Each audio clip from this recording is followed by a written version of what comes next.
Oh, hey. Welcome, everybody. Uh, Apparently, StreamYard, not using them for a couple of weeks, disabled all my autoplay intros and outros. So we'll wing it since we're dealing. Well, we actually have 3 of the 4 idiots here. So this idiot is dealing with technical issues. So, No guarantees on what's going to happen either. I was newly initiated into the clan. So Andy, welcome back to the show.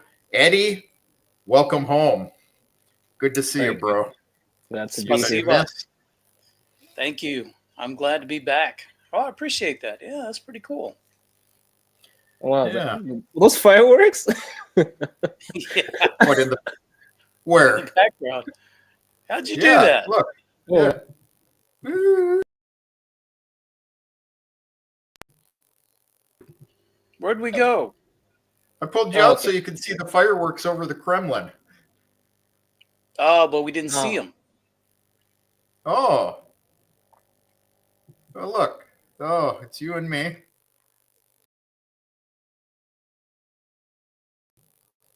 Nope, still didn't see it. Oh, well. Oh, It's well. all right. I It's saw it all over right. me, though. That was cool. That yeah, was like it was in your background or something. It was popping out. Yeah. So, okay. Well, so guys, Emily, hello. Martian, hello. Christopher, the famous Christopher, first guy in the chat today, saying he's looking forward to my analysis, minus the grifters, profiteers, and covert narrative control. Maybe I move to Russia. Please continue my honest work. And I'll point out that if you look at the profile picture, this is the Christopher that often accuses me of profiteering on making money transfers for people, and then accuses me of blocking him from other people's chats when I had nothing to do with it. So I'm just going to call him out on that since he comes in here playing nice to me and I know better. So Christopher, you need to stop that stuff. And there's nothing that goes on around here that I don't know about. So Timothy's asking me, he says he saw the Kremlin fireworks behind Eddie and wants to know if I have such a fabulous view from the window. Maybe he's talking to you, Eddie. Can you see fabulous fireworks over the Kremlin from your window? No, I can't. No, I can't. I'm too far away. Okay. Well, I can't see him from my window either. How about you, Andy? No, I can only see Universität. That's it. Like the okay. big, building there, but that's it.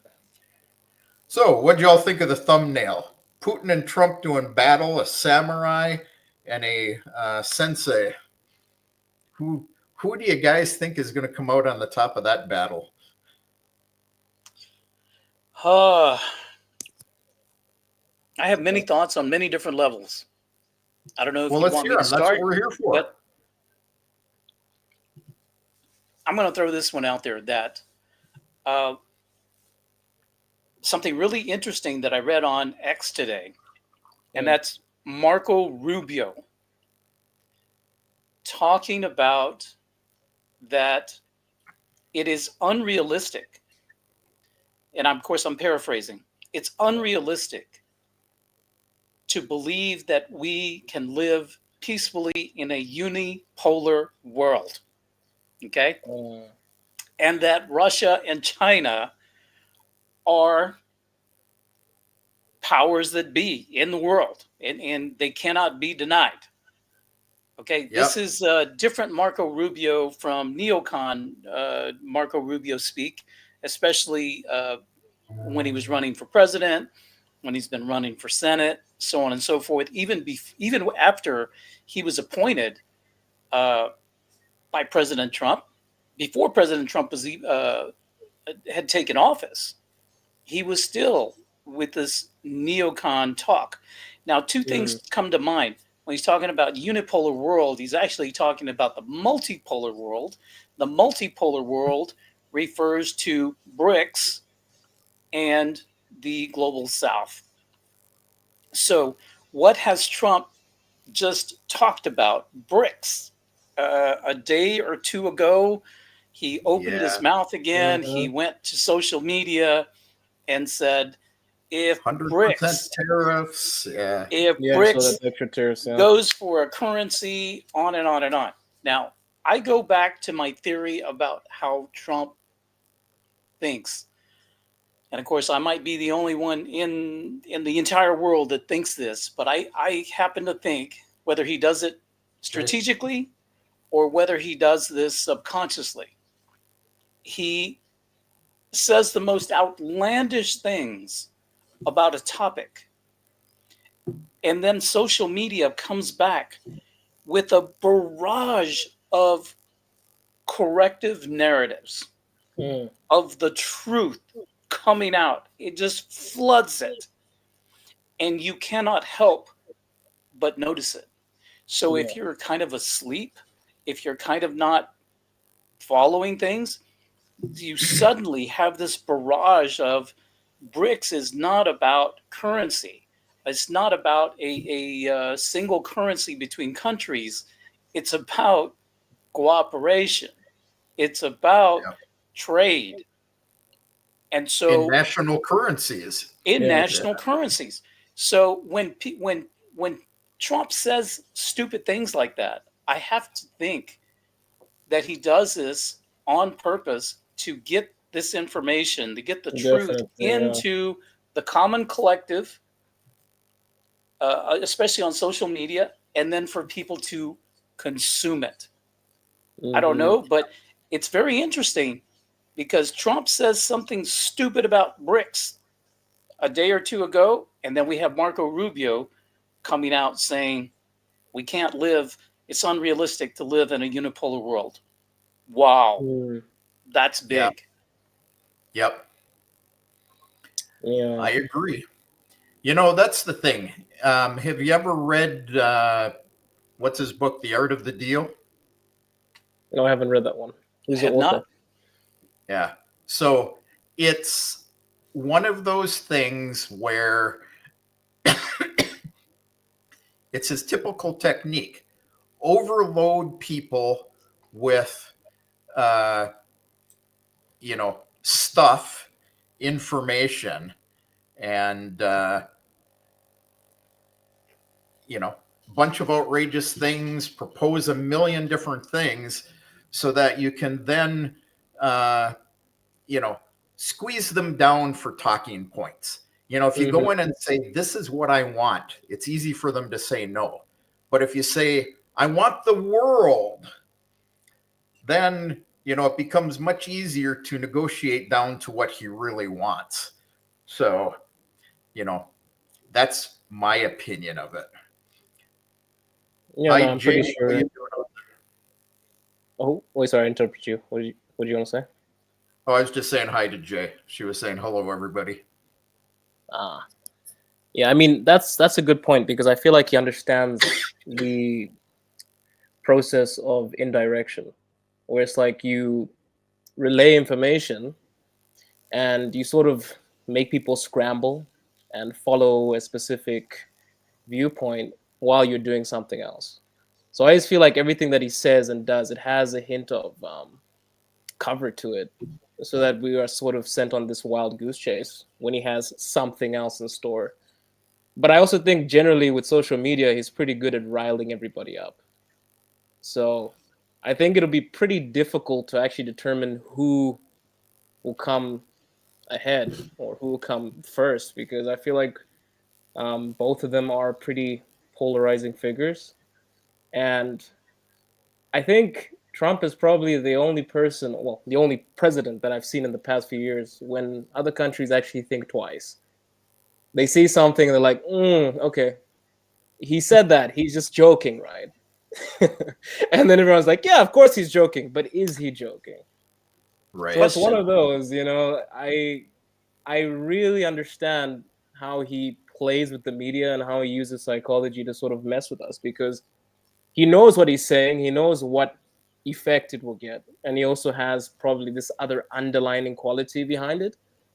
And we think we know what he's onto or what he's up to, but then I'm sure he has like something else hidden beneath the shade or the trees or wherever he's choosing to hide his actual motives. So I feel like it's pretty tough because I have never really seen a president in the past few years, Biden, Obama. I haven't seen a president that kind of kept everybody on their toes like this, because we don't really know what he's up to and we don't know what to expect. So I think it's going to be an interesting butt of heads in the coming years. But I think Putin is he's definitely a good contender for this, because I think he's also pretty witty. He knows what he's doing, and he's extremely patient. I think one of the most patient presidents I've ever seen, to be honest. So I think it's going to be an interesting one. Igor, здравствуйте. Yeah, the thing is, when you think about Zelensky, and, since I'm in the Russian Federation, I have to put the little asterisk and say, viewed as an illegitimate president in the Russian Federation, just to keep us legal. When you think about Zelensky, he's already said Trump's proposals aren't acceptable. He wants to be in NATO. He wants to be in the European Union. Nobody's allowed to negotiate except him with Russia. He did change about a week ago his law, or changed the definition of it. He says that law means that nobody but me is allowed to negotiate with Russia. And he refuses to buy into any negotiations that don't include Ukraine. And then you have Moscow saying, well, we're not open to NATO troops in Ukraine. We're not open to, freezing it at the line of combat. We want it at the edge of the territories we've already taken into Russia. So I just don't see where, Trump threatening everybody, you're going to do this, or, how did his threat about lowering the price of oil to harm Russia work out with OPEC the other day? It didn't. They basically flipped them the bird and said, well,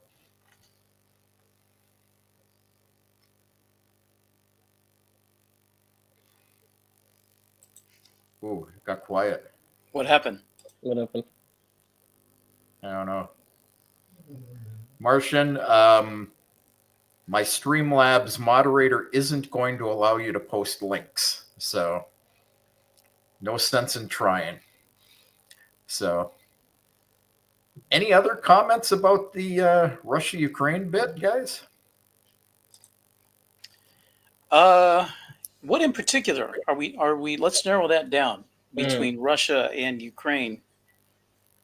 Well, I mean, we're basically talking about Trump and his ideas and how he proposes to. But we could go outside those bounds. Haven't really heard anything concrete from the Trump administration, other than I want to talk to Putin. To me, that's the only concrete statement I've heard from the administration, and we need to have this conversation sooner than later. That's it. I've heard a lot of conjecture. I've heard a lot of talking points. I've heard a lot of BS, but that's all. So I think that's going to happen. Who's to say that it isn't happening behind the scenes at some level? Maybe at State Department level and Ministry of Foreign Affairs level. But I did see a report yesterday that said Trump had already spoken to Putin, but I think that was fake news. That's not legit, I don't think. Could have been, could have not have been. I believe that there was probably a lot of let's just we can guess, right? We can guess. But my guess is there's been communication between Trump even before, during the campaign, and the Kremlin through other channels. Maybe Xi, maybe Orban, just to name a few. Yeah. Modi.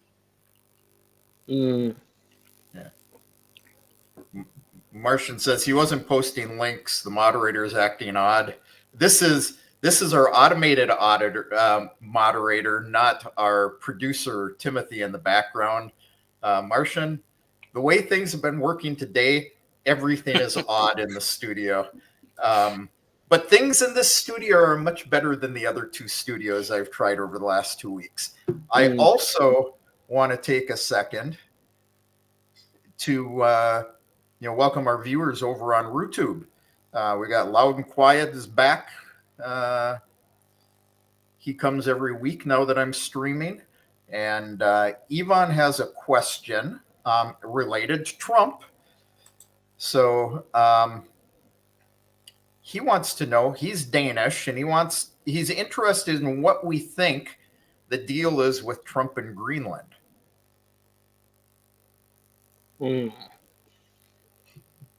Any thoughts?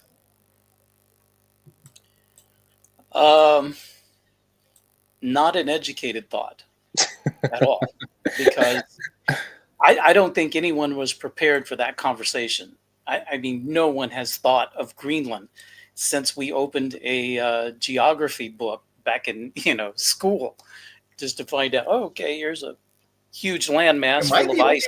We call it Greenland.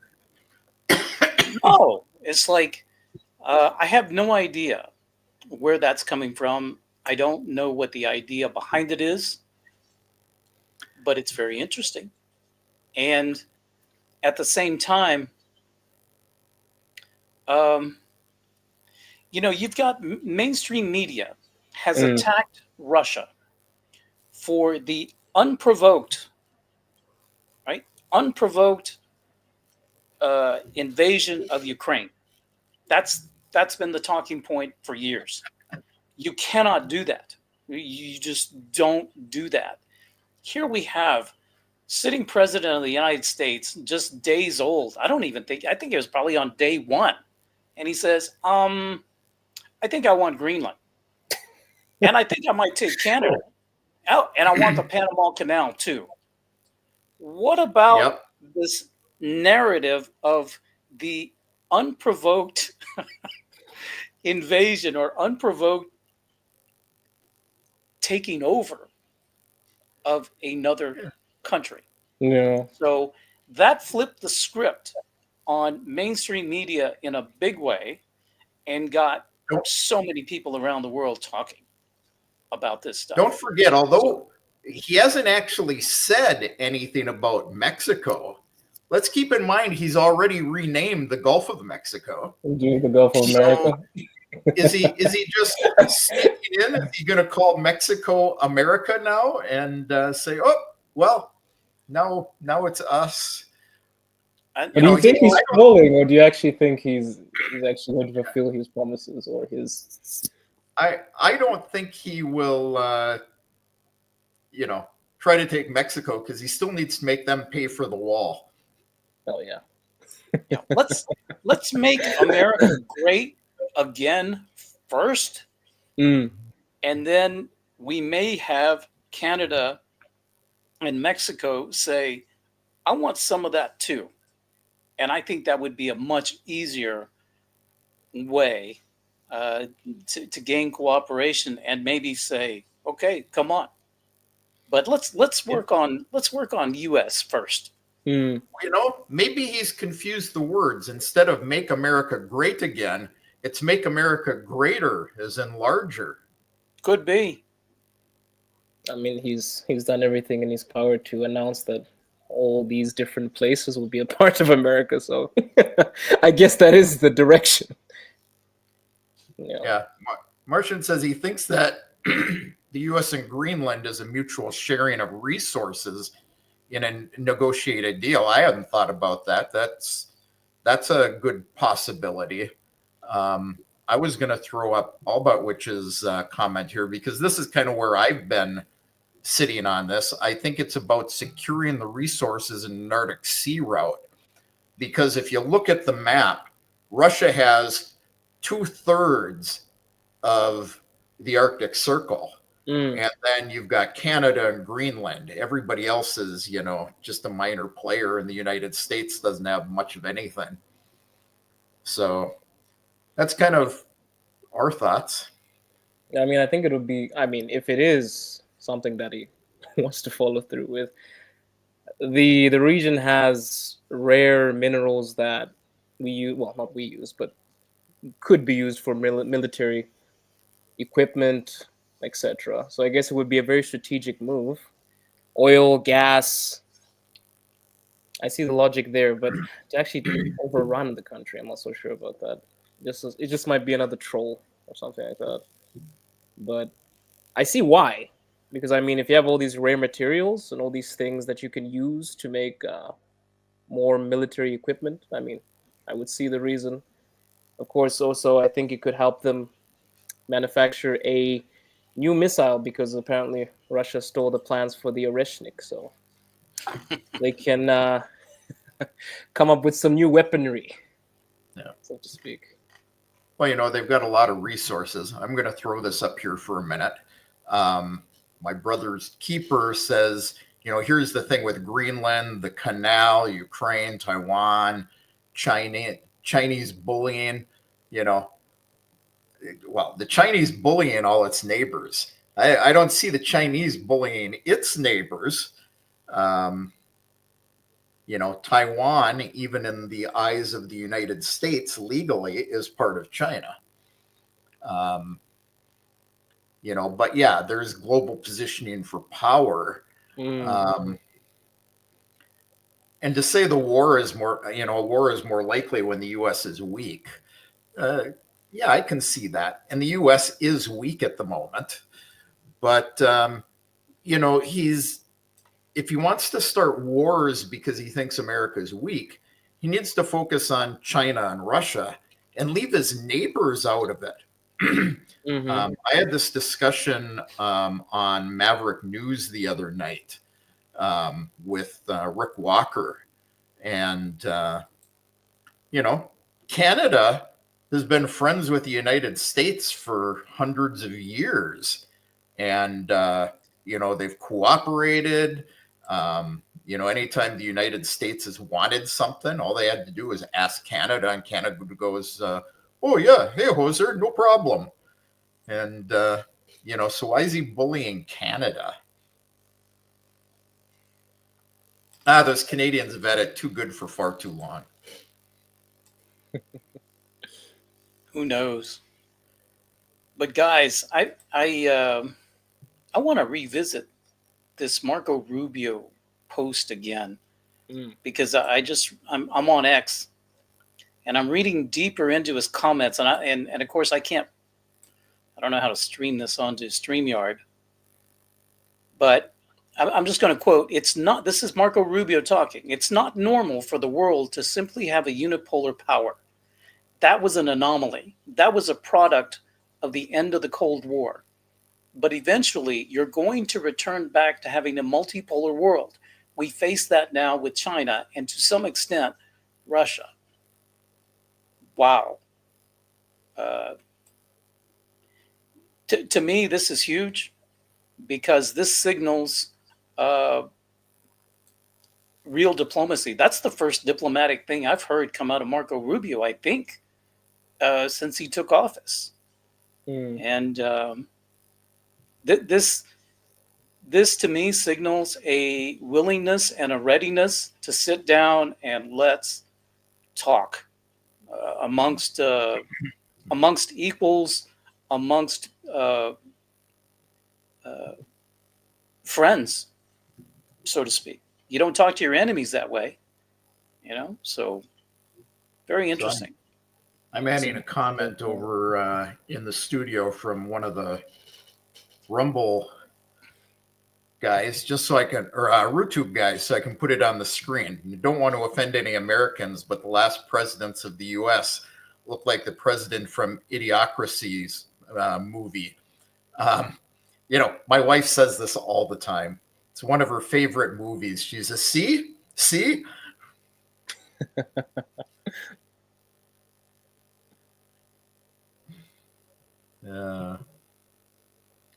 Okay. Well, hey, how about TikTok? What do you guys think about TikTok? I mean, that's a real strange one with Trump. When he was president last time, he talked about banning them. Mm-hmm. And then he joined TikTok and started putting out videos on TikTok. It helped him with the campaign. Now, yeah, Biden banned it. Trump unbanned it for 75 days.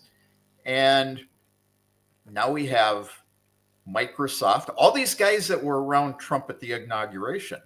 We've got Satya Nadella, you know, talking about buying 50% of TikTok. We have Oracle talking about buying part of TikTok.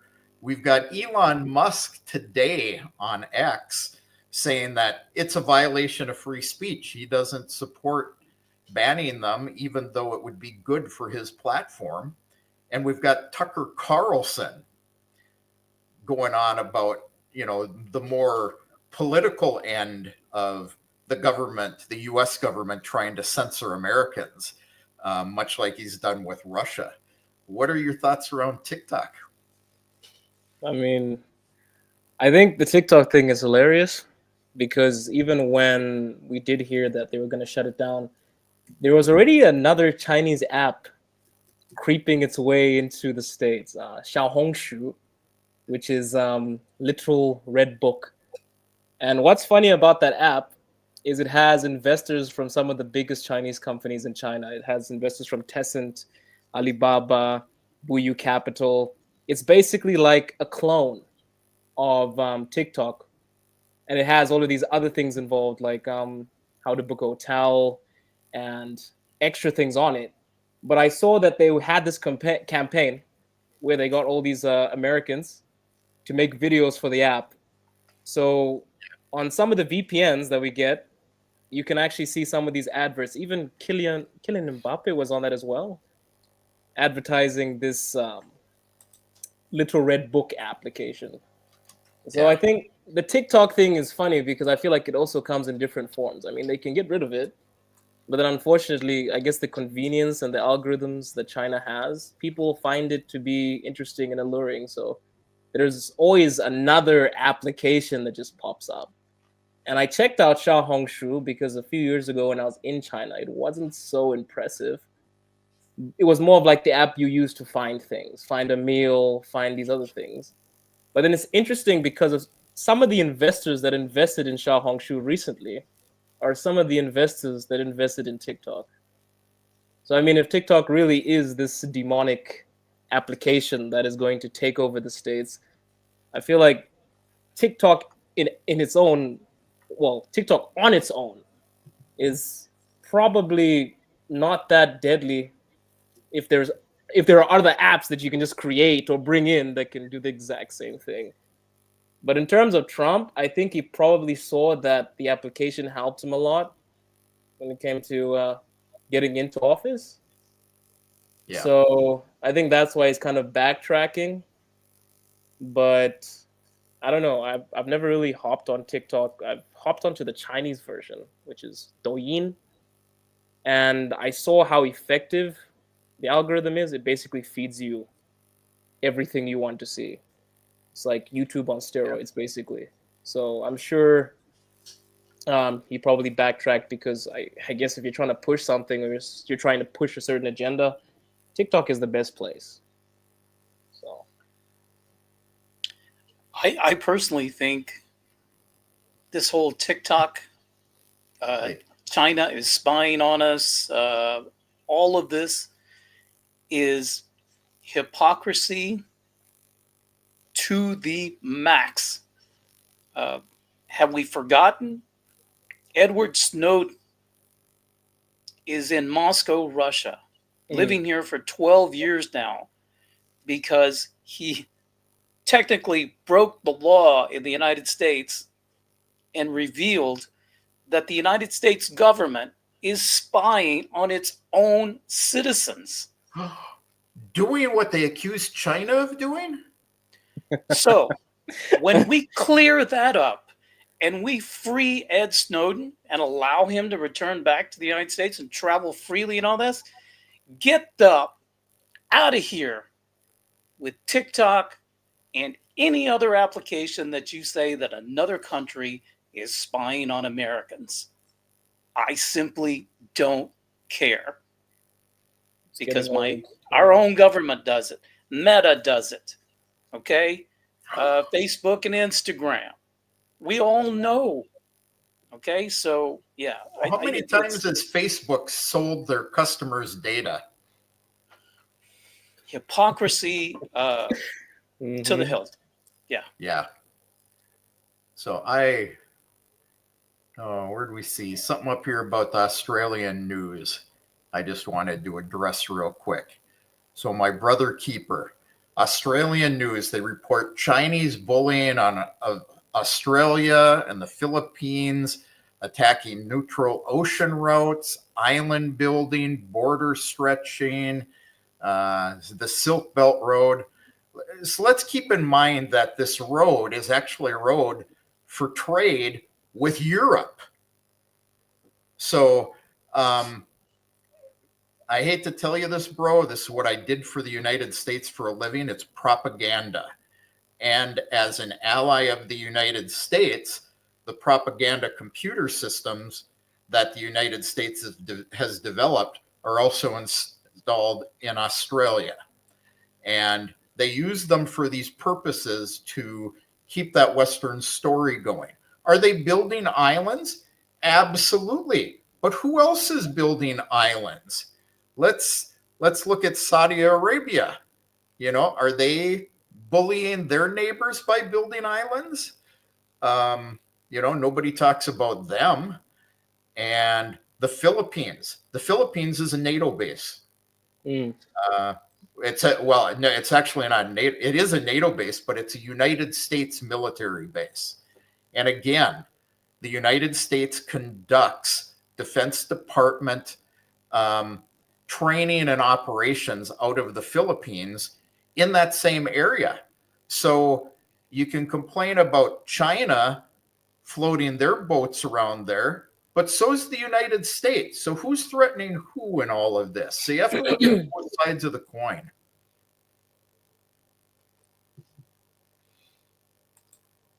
So just one of those things that gets me going.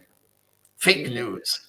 I've seen these memes all week about Trump signed an executive order saying that you can call your goofy friends idiots and faggots if you want.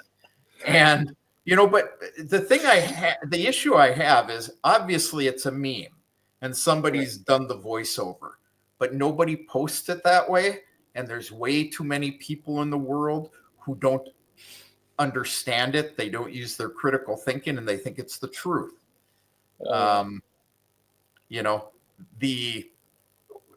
Martian. Okay, well, what's China building them for? Yeah.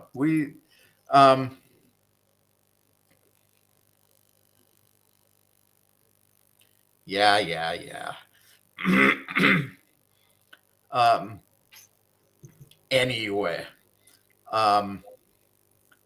So back to Trump.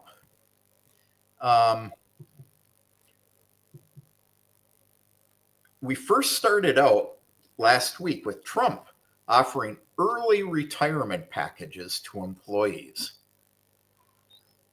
Today, I saw that Google offered voluntary exit programs for their hardware and platform employees.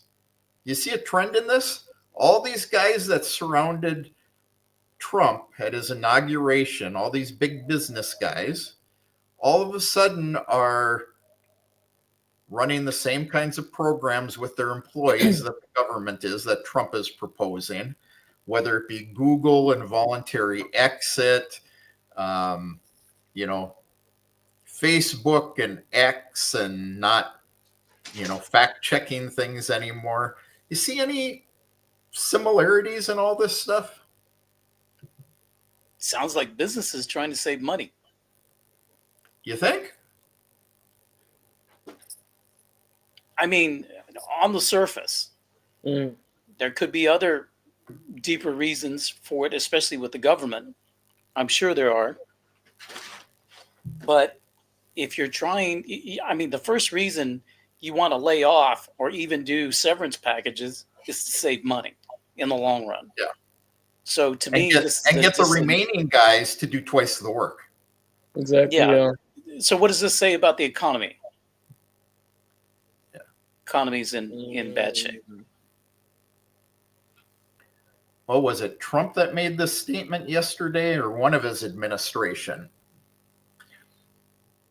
No, it was one of the Republicans in Congress. I watched so many things over the last 2 days, I don't remember who said what anymore.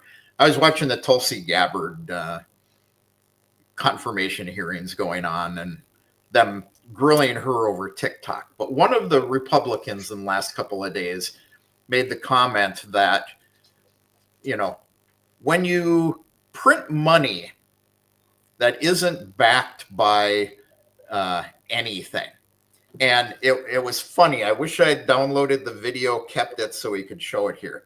But he reaches over and he takes the glass of iced tea from the guy next to him.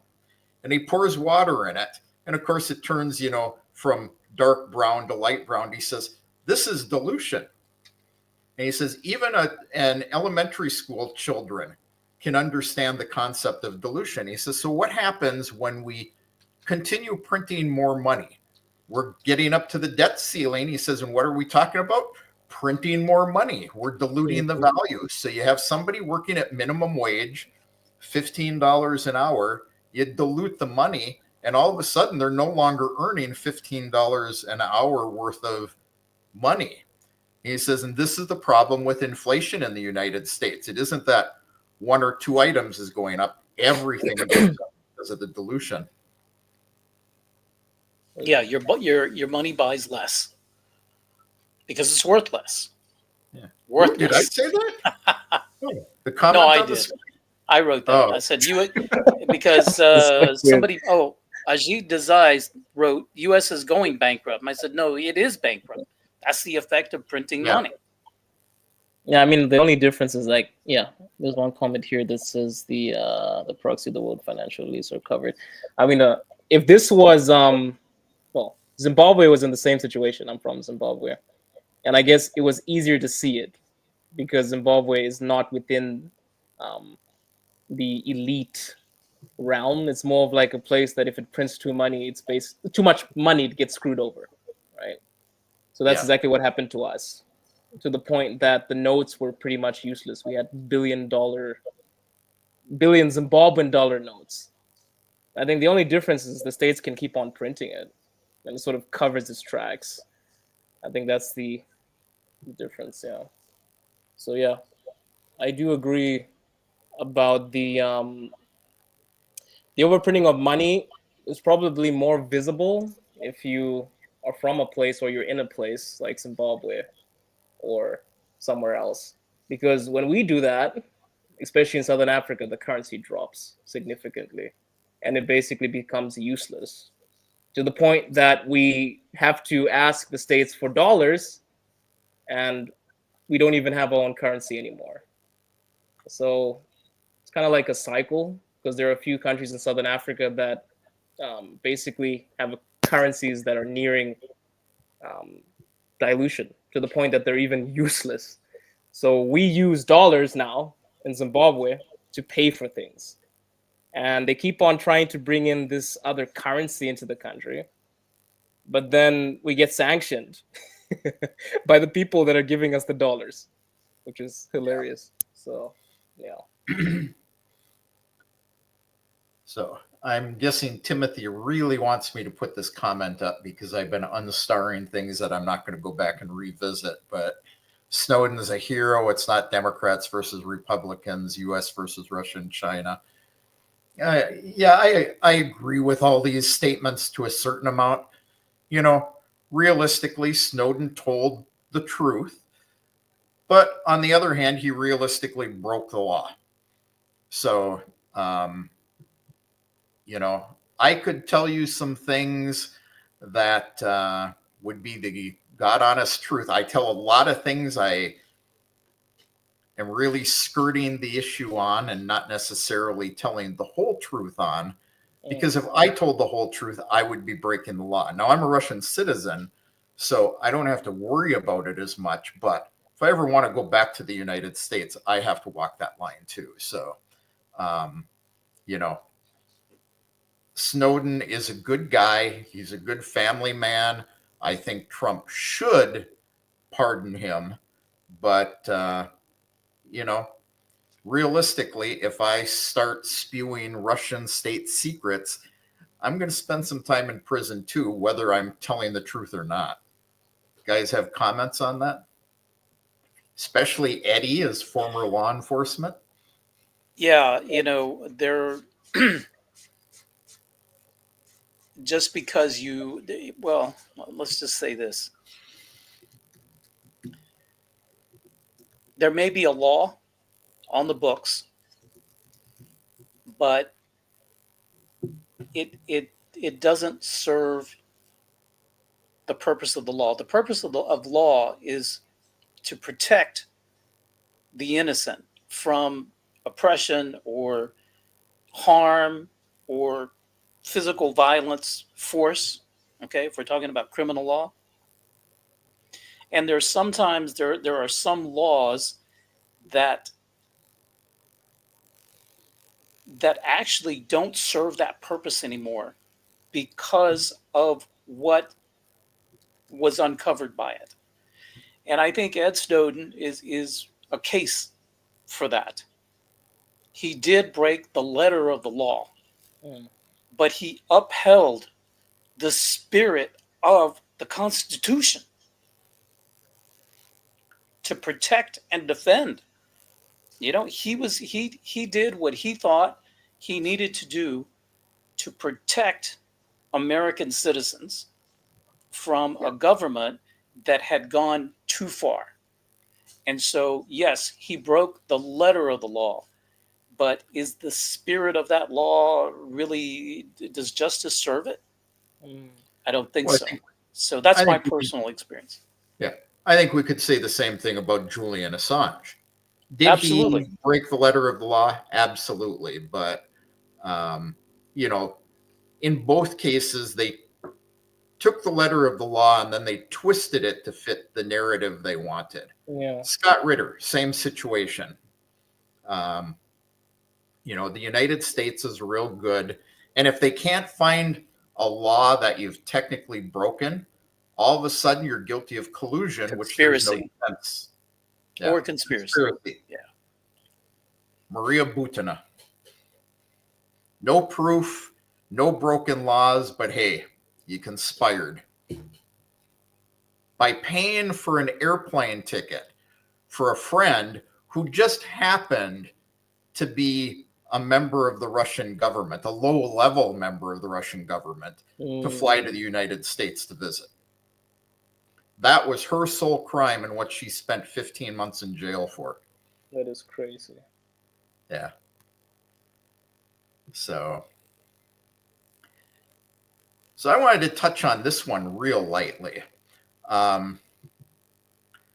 We don't tend to have snowflakes on our streams, but again, I saw him today. I was talking to Eddie the other day about this. Our local Daria. People who don't know, Daria is like Home Depot in the United States. It's called Daria over in Russia. It's all your building materials, things like that. And I was there the other day to buy Penaplex. It's a foam insulation that goes on the outside of a house to insulate it before you put the facade on. And they store it up on a second level with a ladder going up to it. And I've known this guy for about 5 years, ever since we started our construction. He was sent to the front. He was shot severely in the leg. He was patched up by the medics in the field, sent back here to Crimea, and recovered in the hospital for a couple of weeks. And they released him and said, see you later. He walks with a severe limp now, but, doesn't complain about it, has no complaints about having served and been wounded, no complaints about the medical care he got, the fact that he now walks with this, a real severe limp. It drags his leg when he walks. But he went up that ladder, got these big bundles of this, foam material, tosses them down, loads them in my car. And I said, I'll load them. No, you're a customer. It's not your job to load them. And I saw him again today. And same thing. He's over, loading, here in Russia, we're real big on these steel 2x4s for doing drywall. And he's loading them up. No complaints or anything. It's just made me think of a carpenter that I have. Different situation, World War II, lost his shoulder, and works with one hand with big band saws and planers and everything, one hand, and the guy's a master with wood. I mean, he's built us tables. I've seen him redo doors for like the palace. Real skilled guy, one arm, no complaints. And, it's amazing that these guys go, they serve their country, they see it as an honor, they come back, they don't complain about being wounded. And rather than, saying, oh, well, gee, Mr. Putin, give me some benefits, they just go back to work.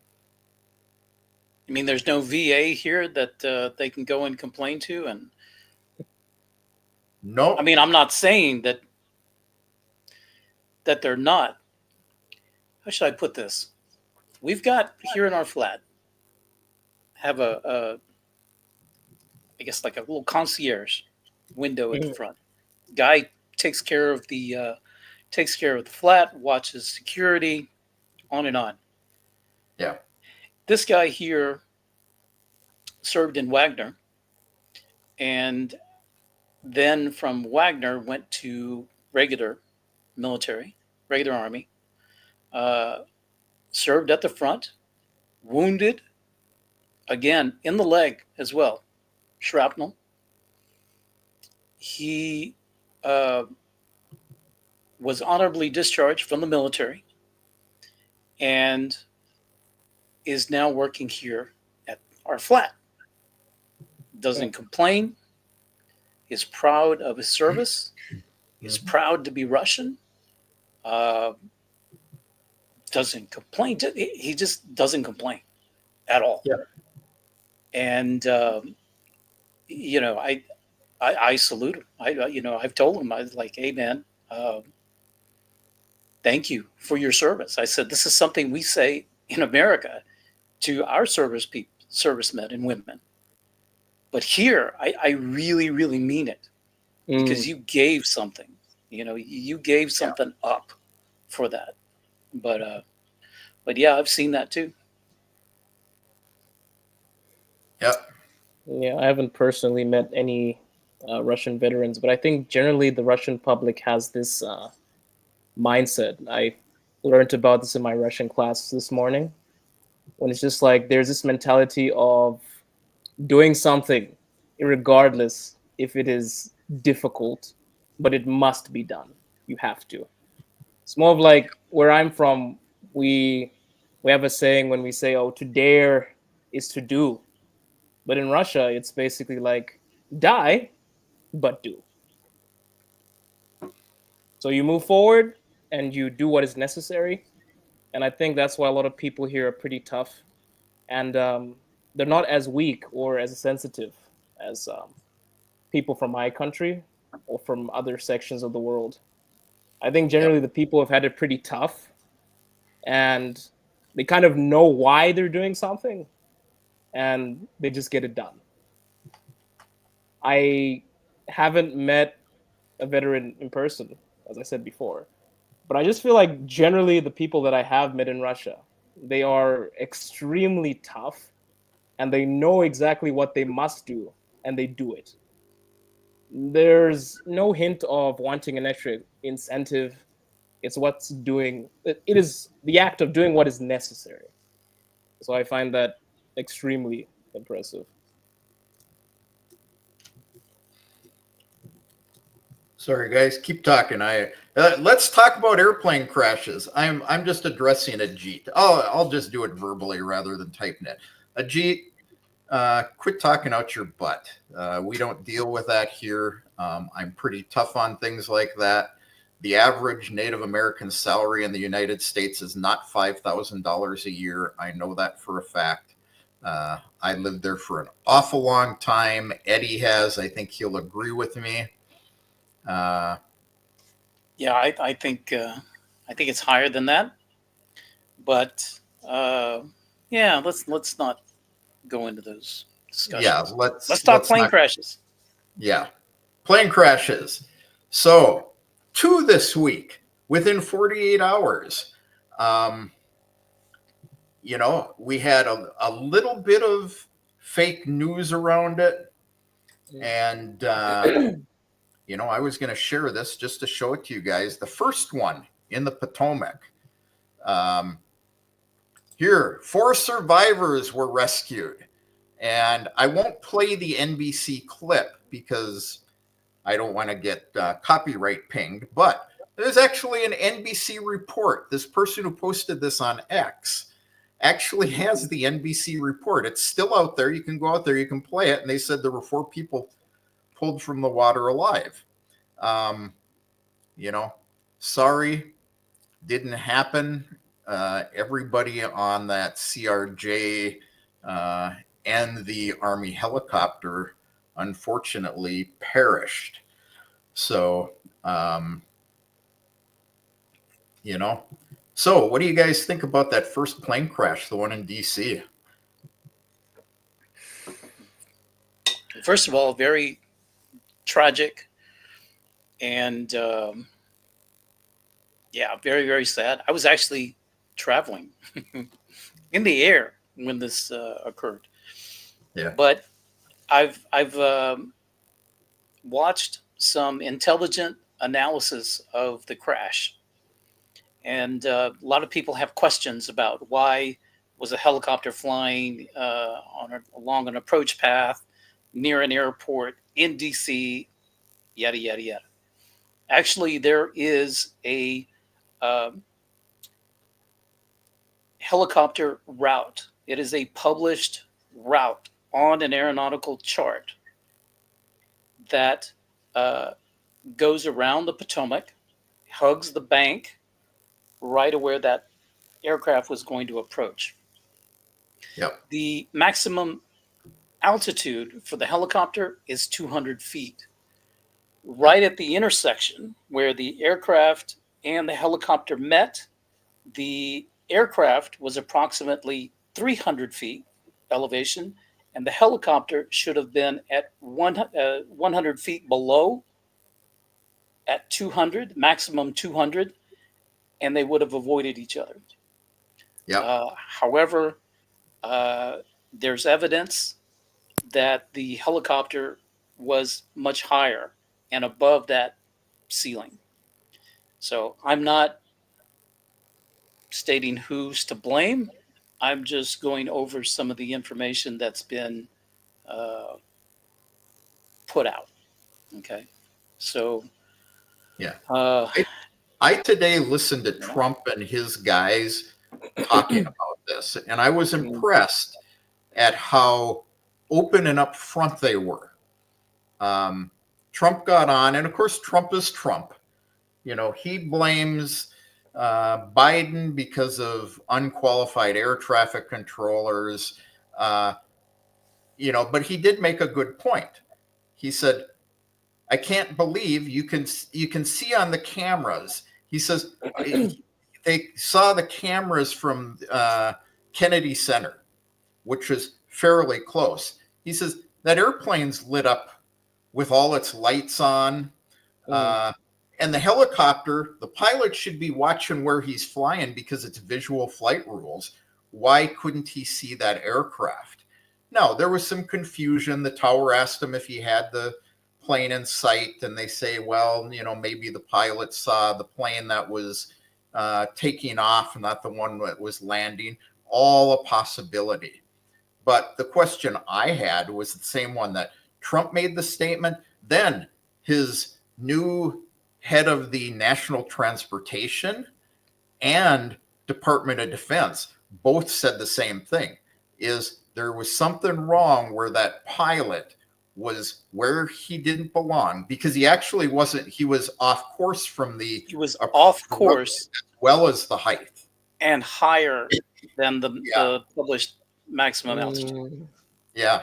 And they apparently are taking no prisoners on this in their investigation. But that was the question I had, is how did the helicopter pilot not see, you know, as a captain, a drill sergeant, and I don't remember the rank of the other guy. But how did the pilot not see this plane in front of him? Supposedly they were wearing night vision. That it was to me, this boggles my mind. If you're going to train with night vision, which obviously you're training for times when you're going to be operating in combat situation, why would you do that when you're just like en route from one airport to another? In a lit up let's city. practice this in a simulation of a battlefield simulation. Okay, I don't write the rules. I don't, you know, I'm just saying. But when you wear night vision, I'm told that you don't have a lot of peripheral vision. So it's only what you see in front, unless you move your head and you scan. To me, if I'm flying in DC at night, I want maximum visibility. So your head's on a swivel and there's no night vision. And then the controller did tell the helicopter, you have traffic. The CRJ is approaching the runway. Do you have visual? And the pilot said, yes, I see that aircraft. And then the pilot asked for visual rules, which took on the entire blame, not the entire blame, but the entire responsibility for avoiding colliding with that airplane. The pilot took it completely because, as he said, I see it, I can avoid it. Yeah. But he may have seen a different aircraft, or who knows what that situation is.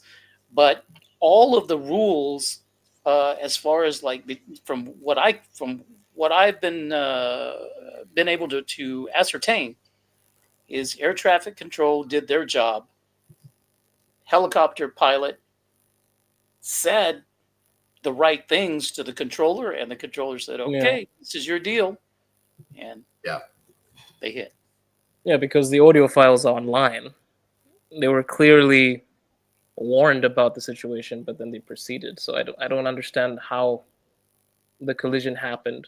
Because I'm reading here, there's an audio that has been posted now between the air controller seemingly directing the helicopter to avoid the plane. But there was still a collision. How does that happen if you are given a heads up?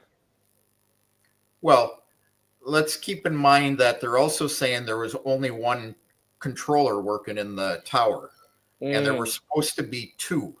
So he was shorthanded. He was doing two people's job. So this is kind of the pilot's Swiss cheese model they talk about. You know, you got a block of Swiss cheese and it's got holes in it. And these holes are individual failures in the system and the aircraft, whatever.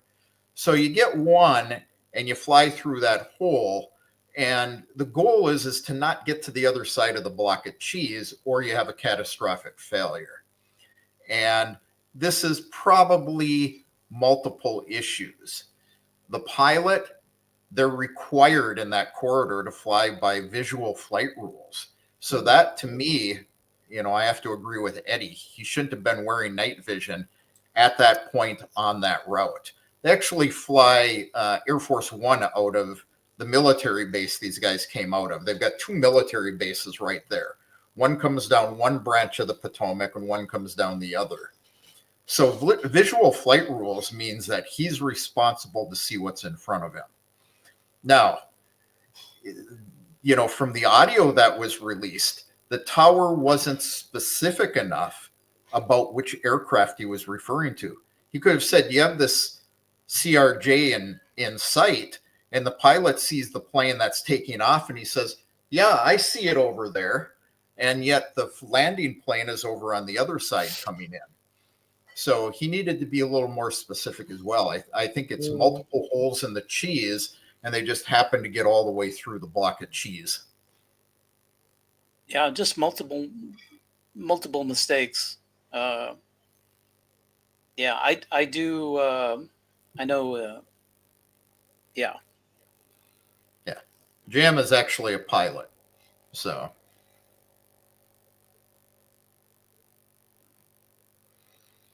Yeah, I think there were lots of issues there. So. Yeah, but we'll wait. But I am so far impressed with DOT and Hexeth comments about getting to the bottom of this, and that there will be transparency, and let the chips fall where they may fall. Yep. And this is why I started out with this report from NBC that they pulled survivors out. Because this is a case where somebody wanted to get out ahead of the story and talked about something that they had no clue about what was going on. So until we get the facts, we don't really know. We can speculate, but that's all we're doing. And keep in mind, speculation is just guessing. Some of us more educated than others on such matters. But we follow it up 48 hours with a Learjet crash in Philly.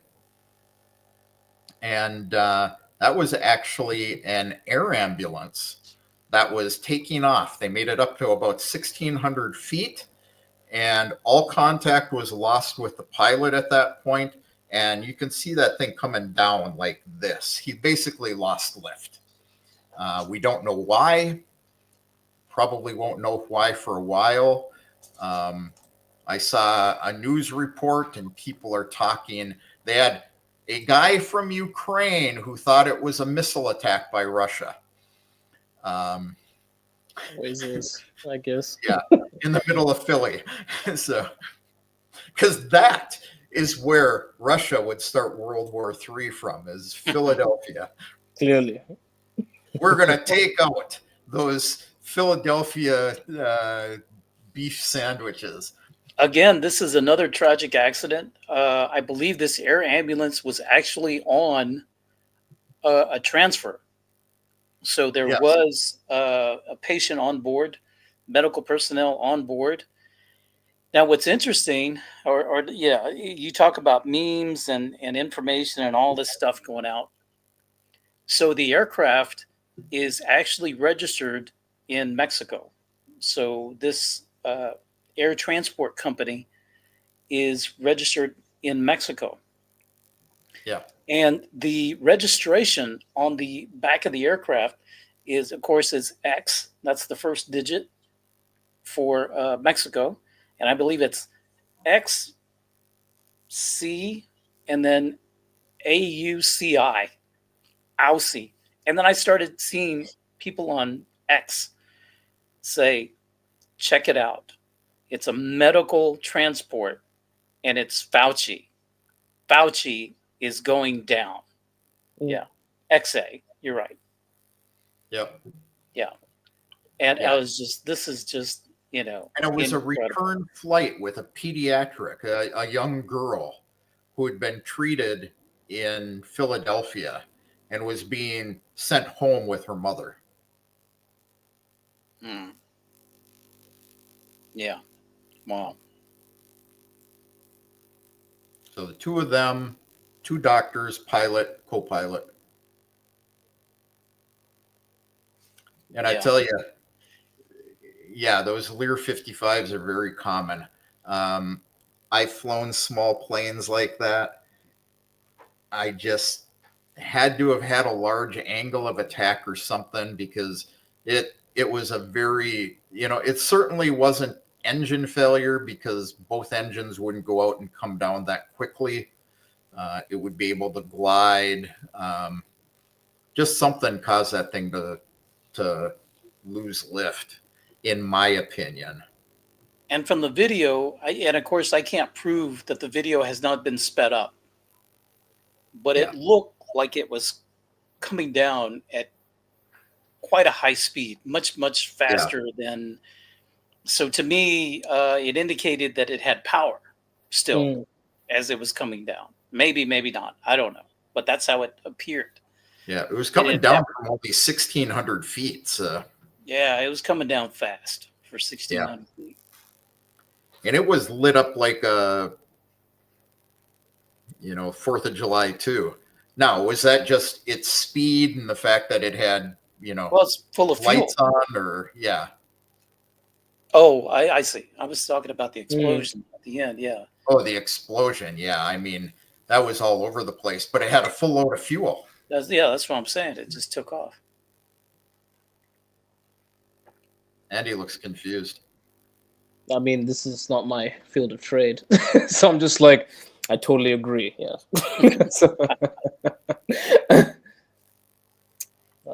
but I was just reading the comments. Somebody said it looked like an Oreshnik.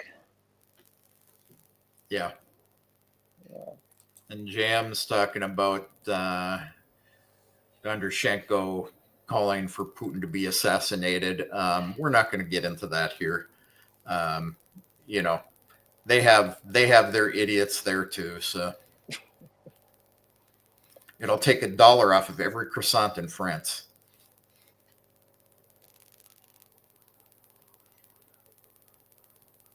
George, is it stalled? Yeah, maybe. I don't know. It was definitely loss of lift. So anyway, guys, any other comments or thoughts, or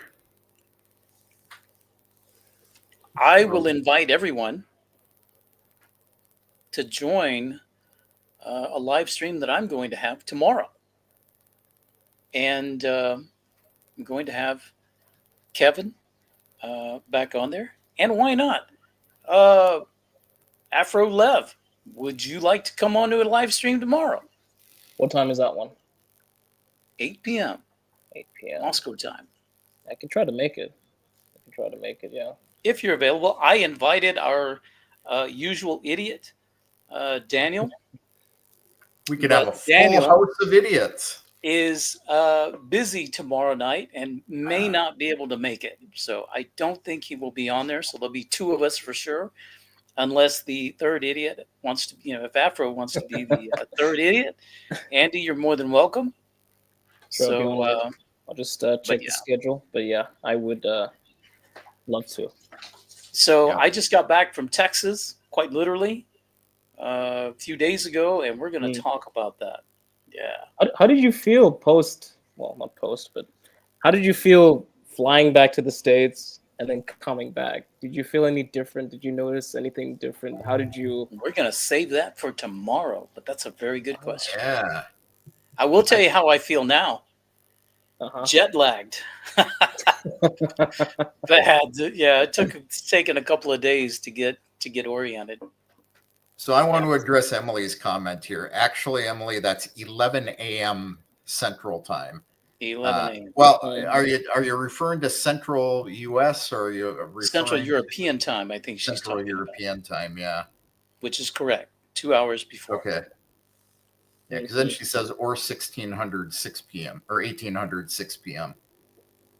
Jam, I did get a lot of vitamin D. I did. Yeah, lots of sunshine.